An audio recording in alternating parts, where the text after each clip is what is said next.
Now today we will be taking force between two long state parallel current carrying wires. So write down the heading: force between two long state parallel current carrying wires. Force between two long state parallel current carrying wires. Very important article. इस article पे question generally जरूर पूछा जाएगा.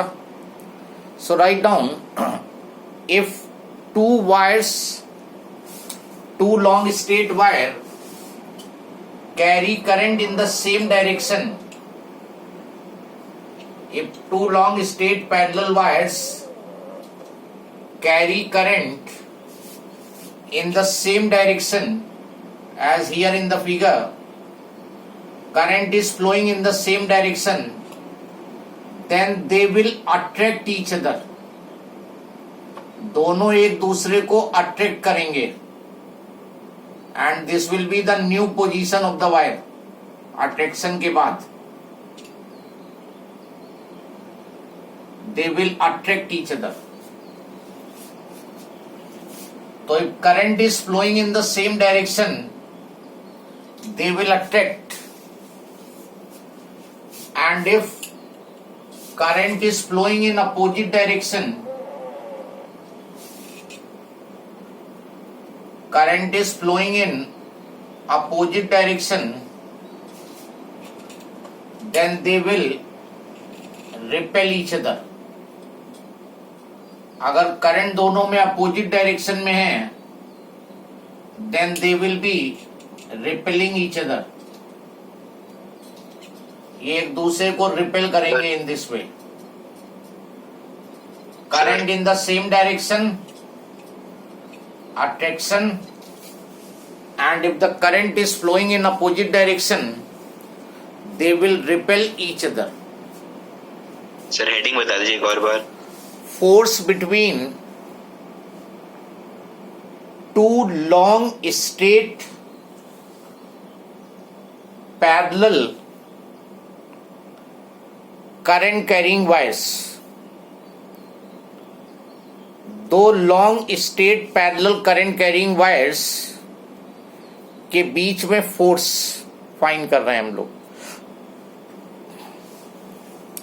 तो if in two long straight parallel current carrying wires current is flowing in the same direction, they will be attracting each other, and if the current is in opposite direction, then they will repel each other.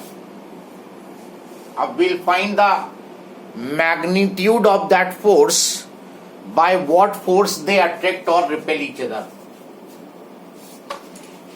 तो ये तो एक number में question हो सकता है, whether they will attract or repel. Now you have these two long straight wires. ये दो long straight wires हैं. Distance between the wires is R, and in this wire current I1 is flowing, and in this wire current I2 is flowing. This is wire 1 and this is wire 2. Two long straight parallel wires carrying current I1, I2 separated by distance R. So write down, consider two long straight parallel wires carrying current I1 and I2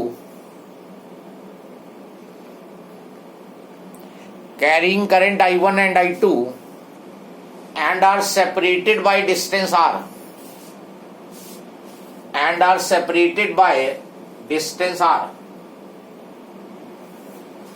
ये दो long wires हैं, R distance से separated हैं.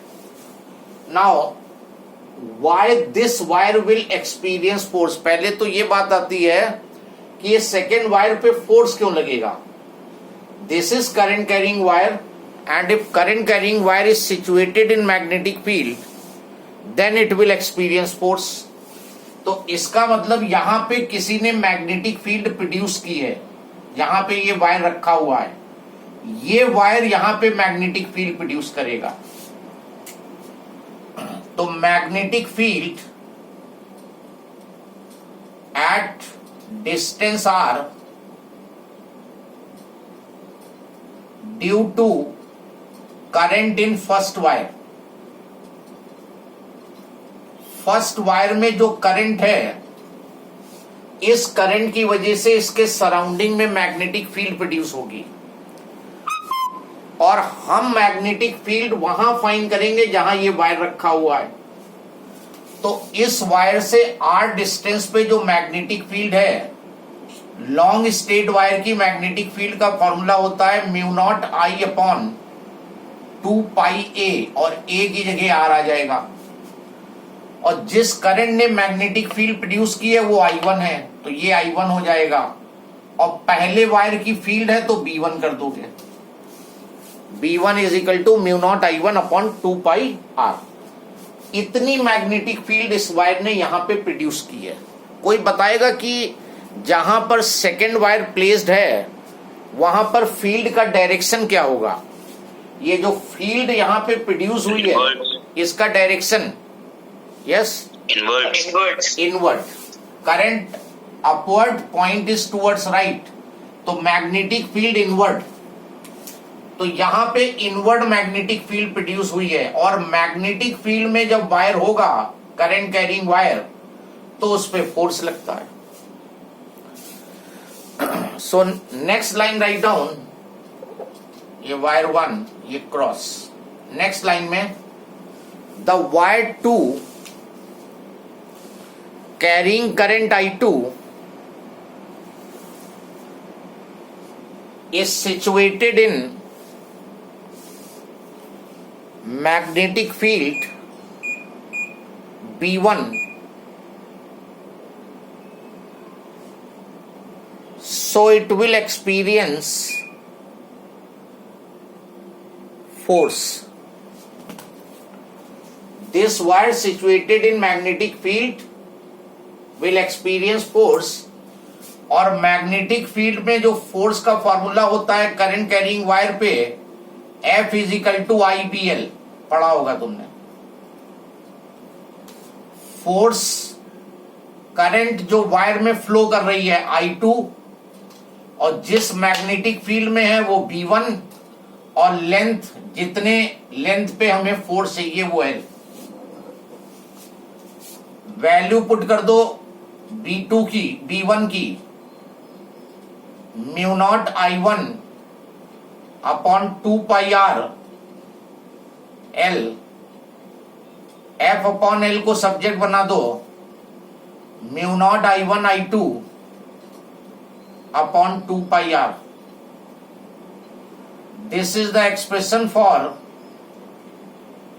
Force per unit length. इतने force per unit length से wire will be इधर attracted और repelled. Check करो कि किधर को फोर्स लगेगा. इस वायर पे फोर्स का डायरेक्शन फाइंड करो. Current carrying wire magnetic field में है, तो फोर्स किससे गिवन होता है? Fleming's left hand rule. लगाओ फ्लेमिंग्स लेफ्ट हैंड रूल और बताओ फोर्स का क्या डायरेक्शन होगा. लेफ्ट. ये magnetic field, middle finger current, ये फोर्स. तो magnetic field inward, current upward, force left में आया, तो इधर को इसके ऊपर फोर्स लगा. मतलब ये वायर फर्स्ट वायर की तरफ अट्रैक्ट हुआ. देखो अट्रैक्शन दिखने लगा यहां पर, और ये हो जाएगा टूवर्ड्स फर्स्ट वायर. और अगर फोर्स पर यूनिट लेंथ निकालना है तो ये फॉर्मूला लगा दोगे, F by L is equal to mu naught I1 I2 upon 2 pi R. और अगर फोर्स निकालना हो तो लेंथ को इधर ले आना. नेक्स्ट लाइन में अब लिखो, the wire two will also produce magnetic field, क्योंकि इस वायर में भी करंट फ्लो कर रही है, as the current is flowing in this wire also, so it will also produce magnetic field around it, but we have to find its magnetic field over here, जहां पे ये first wire है, there what is the magnetic field? So magnetic field at distance R due to current in second wire, इस wire की current की वजह से यहां पर मैग्नेटिक फील्ड, जहां फर्स्ट वायर है, B is equal to mu naught I upon 2πr, field second ने प्रोड्यूस की है तो B2, सेकेंड में current I2 and distance is R। Direction बताओ इस फील्ड का, इस करंट ने जो यहां पे फील्ड प्रोड्यूस की है उसका direction, right hand palm rule, sir outward. Yes it will be outward.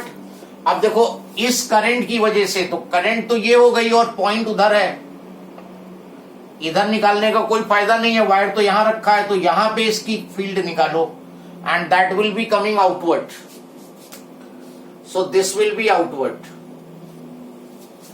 so this wire is kept in outward magnetic field, ये वायर जो है आउटवर्ड मैग्नेटिक फील्ड में है B2। In magnetic field current carrying wire is placed, तो इस पे भी force लगेगा। Next line, as wire 1 carrying current I1 is situated in magnetic field B2, so it will experience force, and that force is given by IBL again। Current जो इस wire में flow कर रही वो I1 है, और जिस फील्ड में ये है वो B2 है, और लेंथ L है। I1 B2 की वैल्यू पुट कर दो, mu not I2 upon 2πr और लेंथ L, तो F by L is equal to mu naught I1 I2 2πr। The formula for force will be remaining same force per unit length से they will attract or repel, and that formula is mu naught I1 I2 upon 2πr। अब जरा direction बताओ, इस wire पे force किधर लगेगा? Wire 2। देखो इस बार फील्ड आउटवर्ड है बाहर की तरफ, तो 4 फिंगर आउटवर्ड कर लो, करंट ऊपर जा रही है तो करंट ऊपर जाने लगी, फोर्स राइट में लगा, तो देखो दोनों एक दूसरे को अट्रैक्ट कर रहे हैं, दोनों एक दूसरे को क्या कर रहे हैं? अट्रैक्ट। तो करंट जब सेम डायरेक्शन में होगी देयर विल बी अट्रैक्शन। इसी तरह तुम बाद में एक फिगर बनाना जिसमें करंट अपोजिट डायरेक्शन में हो, और इसी तरह दोनों फोर्स के डायरेक्शन निकालना, तो दोनों एक दूसरे को रिपेल करते हुए नजर आएंगे। तो करंट अगर सेम डायरेक्शन में दिखे attraction, current is in opposite direction there will be repulsion, and the magnitude of force is mu naught I1 I2 upon 2πr into L।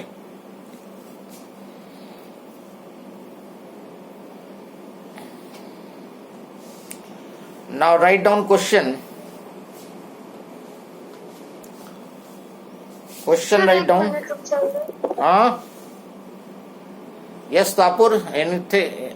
Something you want to say? Sir, I was saying please wait for 1 minute. Okay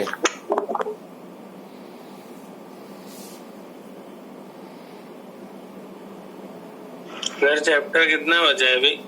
chapter खत्म हो गया? क्या हो गया, bore हो गए क्या पढ़ते पढ़ते? हाँ तो बहुत ज्यादा लंबा हो रहा है। अब क्या करें? सर अब कितना चैप्टर बचा है? अभी ये 7 चल रहा है, 8th है, फिर 9th है, फिर 10th है। अब छोटे छोटे हैं, ये बड़ा चैप्टर था। ये बेस बनाता है ना मैग्नेटिज्म का। So write down question.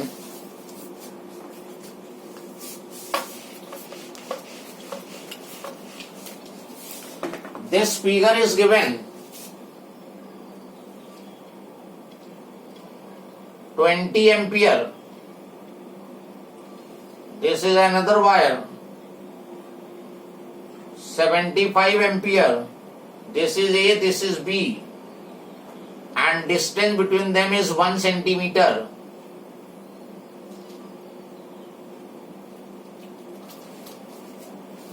Calculate force per unit length acting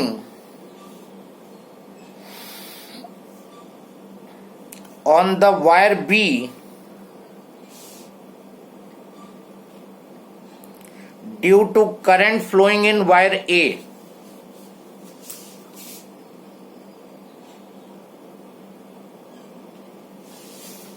wire B पे फोर्स निकालो, force per unit length due to current in the wire A.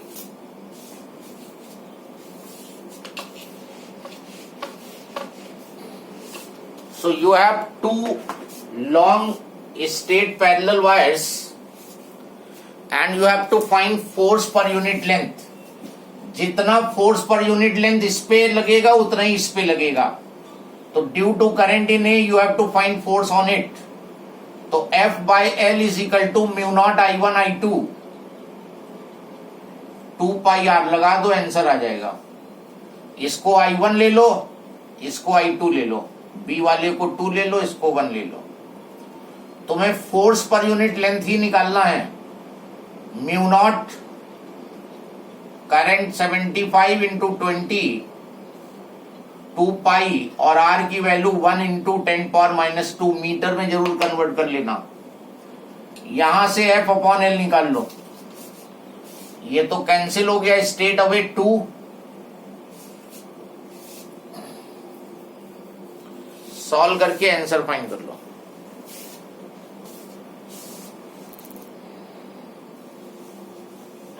Sir 0.03 0.03 unit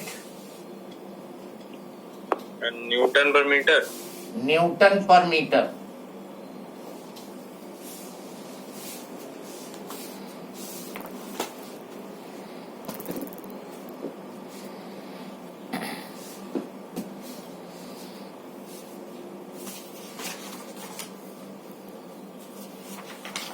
next question.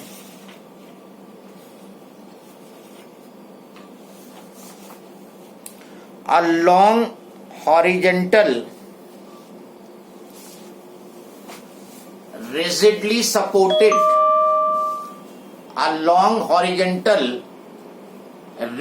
supported wire carries a current of 100 ampere. Long horizontal rigidly supported wire carries a current of 100 ampere, full stop, directly above it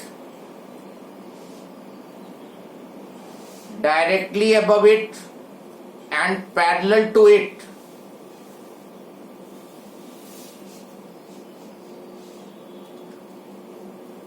is a fine wire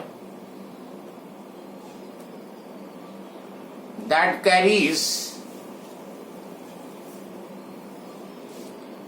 current of 200 ampere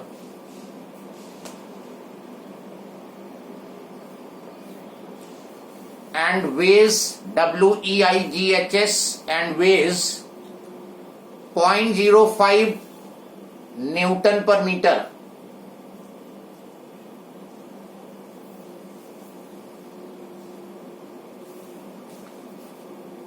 How far above the lower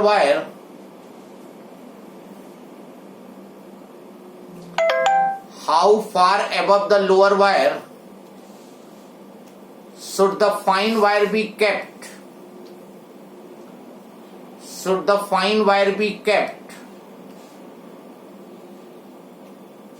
To support it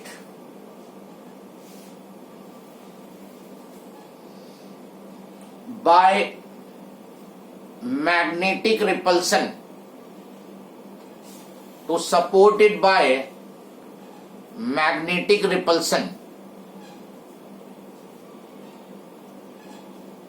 Yes, try this question.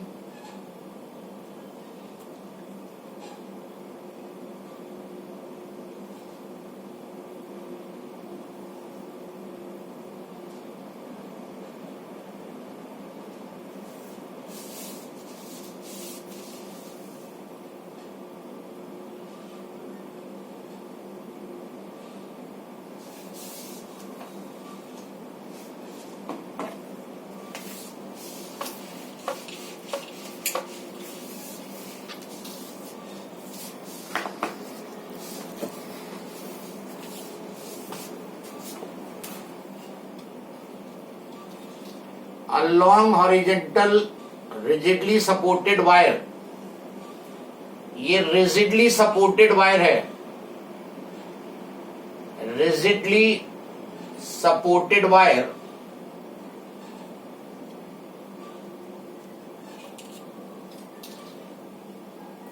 carries a current of 100 ampere directly above it and parallel to it. Find wire that carries 200 ampere I2 and weighs, और इसका जो wait पर unit length है that is 0.05 Newton per meter. This is weight per unit length is given. How far above the lower wire